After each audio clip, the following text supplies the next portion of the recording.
Over 2,000 residents, Senior Minister Lee Hsien Loong, and the People's Action Party representatives at the Sengkang Group Representation Constituency attended yesterday's official opening of the Buangkok Community Club.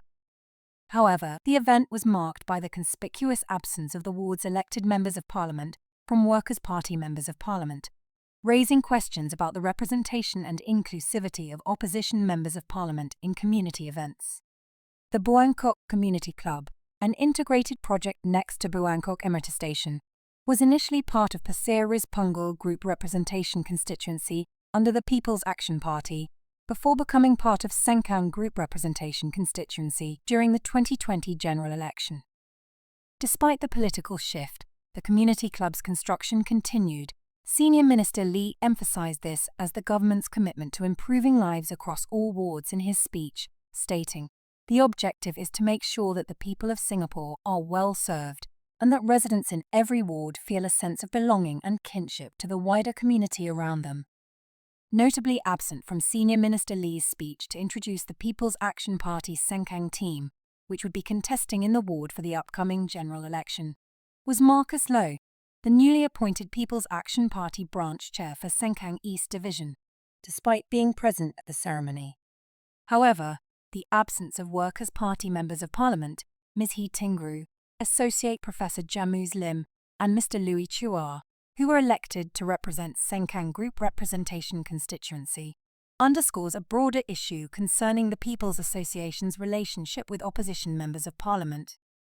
The People's Association, a statutory board, supports the government's implementation of policies and programs, promotes racial harmony and social cohesion in Singapore, and is given a generous budget each year to support its programs and operations. For the financial year 2024, it was granted a significant operating budget of 589.49 million Singapore dollars. It is currently headed by Mr. Lawrence Wong, Prime Minister of Singapore, with Mr. Edwin Tong, Minister for Culture, Community and Youth, and Second Minister for Law, serving as the Deputy Chairman. Opposition members of Parliament, while elected, are not appointed as grassroots advisors, while losing candidates are often appointed as advisors. Minister in the Prime Minister's office, Chan Chin Sing, explained in March 2018 that opposition members of Parliament are not appointed as grassroots advisors because the role involves supporting government policies, which opposition members of Parliament might not be willing or able to do. Mr. Chan, who was then Deputy Chairman of the People's Association, stated, "We do not presume that opposition members of Parliament believe that they would be willing or able to execute this role for the government of the day. Government agencies and grassroots organisations under the People's Association work with grassroots advisors and opposition members of Parliament on matters related to their respective roles," according to Mr. Chan. However, this delineation often results in opposition members of Parliament being excluded from key community events and initiatives. In 2023, Workers' Party Member of Parliament Louis Chua shared how he was not invited to a Housing and Development Board event in his ward, the My Nice Home Roadshow at Rivervale Community Centre. Despite not being formally invited, Mr. Chua attended as a community member and interacted with residents informally.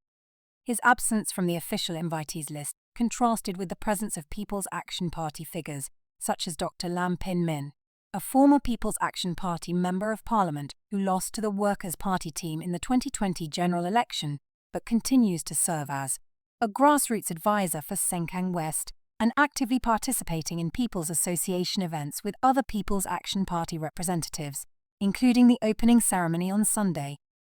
The exclusion of Workers' Party members of Parliament from the Buangkok Community Club opening and similar events underscores the challenges they face in engaging with their constituents through official channels. Last May, Ms. Hee raised a parliamentary question to Minister for Culture, Community and Youth, Edwin Tong, about the regulations governing interactions between grassroots organisations, the People's Association, and government agency outreach efforts. Mr. Tong affirmed that the People's Association does not conduct any activity with any political party, nor does it allow its venues to be used for partisan purposes. However, the exclusion of elected Workers' Party members of Parliament from key community events like the Buangkok Community Club opening suggests a blurred line between government and party activities. Despite these challenges, Workers' Party members of Parliament remain committed to their constituents. Mr. Chua, for instance, reassured residents of his dedication and availability. The ongoing exclusion of opposition members of Parliament from community events raises important questions about the inclusivity and fairness of grassroots representation in Singapore. Back in 2016, Minister Chan said that the People's Association was not a partisan organisation, and it did not check on the political allegiance of its members and their voting preferences, saying that the latter was not relevant to our work. I will be the last person to ever allow the People's Association to be politicised, Chan told Parliament in the Committee of Supply debate. Despite Mr. Chan's promise, much is left to be said about the reality on the ground, especially in light of the notable absence of Workers' Party members of Parliament from the Buangkok Community Club opening.